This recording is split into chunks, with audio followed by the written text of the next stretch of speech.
साथियों, भगवान की तुलना हमेशा कमल से ही क्यों की जाती है, जैसे चरण कमल, कमल नयन, मुख कमल इत्यादि।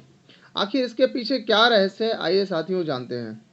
साथियों, संसार में जितने भी प्रकार के जीव, पशु पक्षी, पेड़ पौधे, वृक्ष की कीट पतंगे इत्यादि दिखाई देते हैं, ये सबकी सारी ब्रह्मा जी के द्वारा ही प्रकट हैं। अर्थात जो 84 लाख योनियां बताई जाती हैं, वो सारी की सारी ब्रह्मा जी ने ही प्रकट की हैं।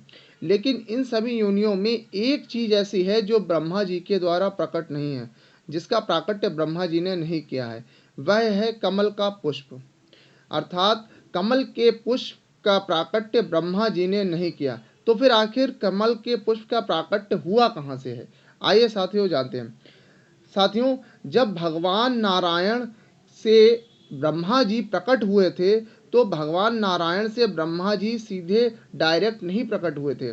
भगवान नारायण की नाभि से कमल का पुष्प प्रकट हुआ था और कमल के पुष्प में से ब्रह्मा जी का प्राकट्य हुआ था। अर्थात जो कमल के पुष्प का प्राकट्य है वो भगवान नारायण की नाभि से है। अर्थात जो ब्रह्मा जी ने कमल के पुष्प का प्राकट्य नहीं किया, और संसार में जितने भी कमल के पुष्प दिखाई देते हैं, वो सभी के सभी उसी कमल के पुष्प के ही स्वरूप हैं।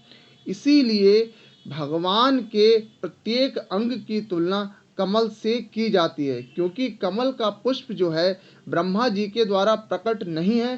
अर्थात कमल का पुष्प जो है परम दिव्य है, जो स्वयं भगवान नारायण की नाभि से प्रकट हुआ है।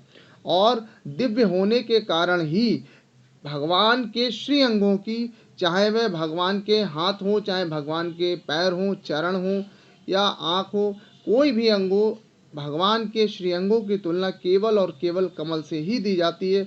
बस यही कारण है साथियों। साथियों, ब्रह्मा जी ने प्रत्येक योनि को प्रकट किया है, लेकिन कमल के पुष्प को प्रकट नहीं किया, बल्कि कमल के पुष्प में से ब्रह्मा जी का प्राकट्य हुआ। इसीलिए कमल का पुष्प भगवान नारायण की नाभि से प्रकट होने के कारण परम दिव्य है, और इसीलिए भगवान नारायण के प्रत्येक अंग की तुलना या उनके प्रत्येक स्वरूप की तुलना कमल से ही की जाती है। अगर साथियों आपको ये जानकारी अच्छी लगी हो तो वीडियो को लाइक कीजिए, शेयर कीजिए और कमेंट कीजिए, और इसके साथ साथ चैनल को सब्सक्राइब करना ना भूलें। जय श्री राधे, जय श्री राम।